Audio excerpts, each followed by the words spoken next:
So why Kundalini? Why Kundalini? Why is it the key to personal and global healing?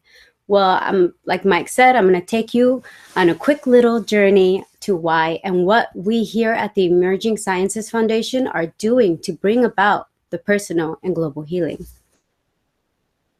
So I want to begin by cutting through a lot of red tape here. And I'm going to make a really bold statement that you are magical. We are all magical divine beings, if I dare say.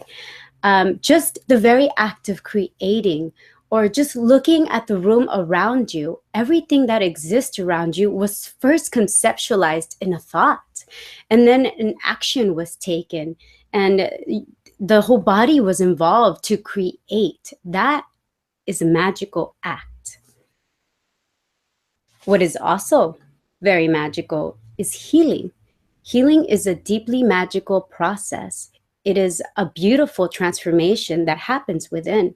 Healing happens from many various levels. Sometimes we heal from learning to be patient from the people around us because that's required of us. Sometimes we heal really deep wounds that came from either trauma or just events that have been with us for a long time. And it's when we take that decisive action to heal it and look inward that transformation starts happening. We like to associate that deeply magical transformation process to Kundalini. And this is where I kind of want to take you a little bit more background on why we use the word Kundalini and where does that come from.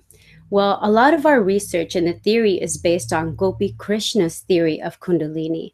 He was a Hindu who awakened the power for meditating after a long time. And it took him about 15 years to balance out this process. And during that time, he was looking for answers. Living in India, you would assume that it'd be easy for him to access that, but it really wasn't. So he had to go through this process himself. And still researching, putting pieces together, he figured out this energy is called Kundalini, and it's a biological process that is responsible for all our spiritual, mystical, and genius existences. They are all based on our biology. And so he figured out too that it is a human evolution process. So that's the theory we are using. And now if we take a look at Kundalini and we look at its ancestry, we see that it's a very ancient symbol. It's deeply embedded in our psyche.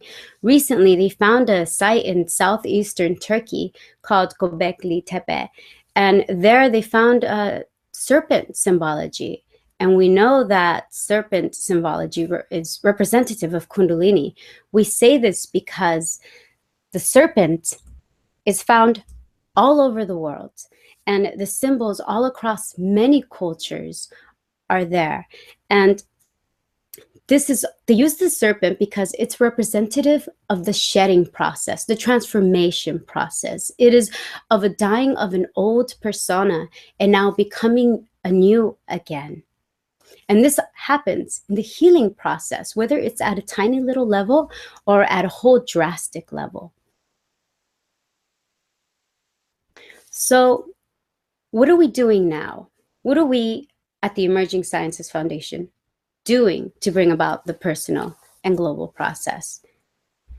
Well, I want to take you into our Kundalini experimental project.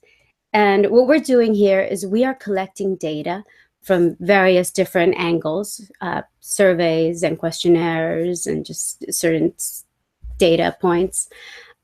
We're doing analysis and drawing conclusions, of course, based on Gopi Krishna's theory of Kundalini, reaching those states of spiritual experiences and mystical and genius. And then we're giving feedbacks and recommendations to people who provide that data information. And we are trying to provide that feedback as a form of guidance. We want to be able to bring people into a balance with this energy because it is a very powerful energy. bring balance, bring it about in a healthy way, help them heal and transform so that their process is a very smooth one. And so we do that also by providing an online community where people can get together and talk about their experiences. And they also meet with practice guides. Currently, there's monthly, bi-weekly meetings, and you can talk with people who have undergone this process and can help you understand yours. Or if you're not even going through anything, where to begin, how to begin this process, and to offer a lot of support. Everybody there is at different levels, and everyone can help each other because of that. So the future direction. This one, here at the Emerging Sciences Foundation, we want to be able to gain biological samples. So like blood samples or brain scans, those are all in the future scope that we want to reach to. Because when we can get there and we start putting the physical aspect into this metaphysical phenomena, we can start gaining attention of the scientific community. They can start looking and saying, hey, this is pretty incredible. It sounds pretty magical, but let's see what's going on there.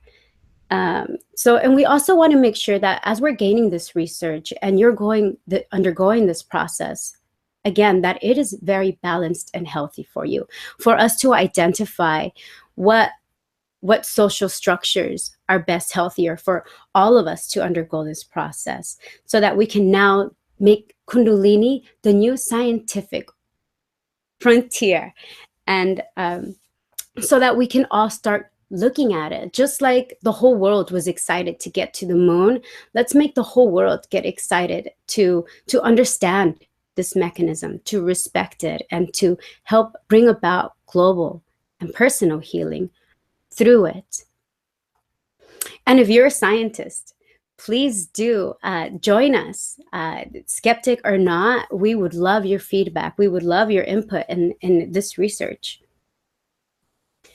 Lastly, I'm going to offer you guys a few steps to join the Kundalini Experimental Project. If you are watching this live, please do stay tuned to hear a special announcement on how you can join.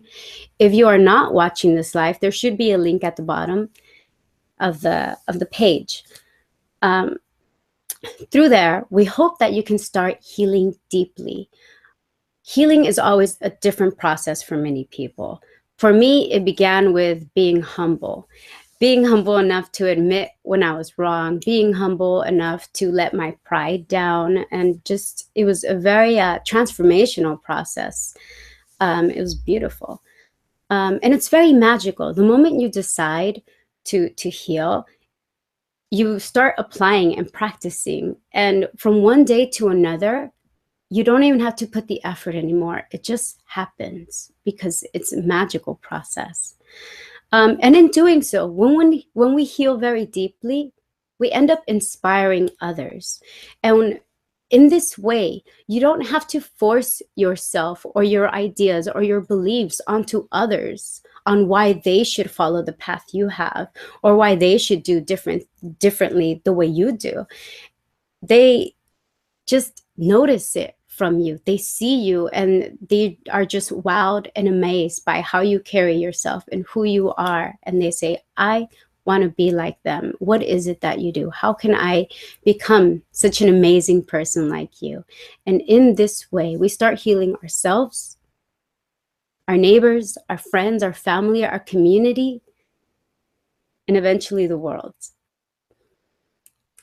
Thank you. I am very excited. Please stay tuned for the other speakers to come. They all have very amazing presentations. Thank you.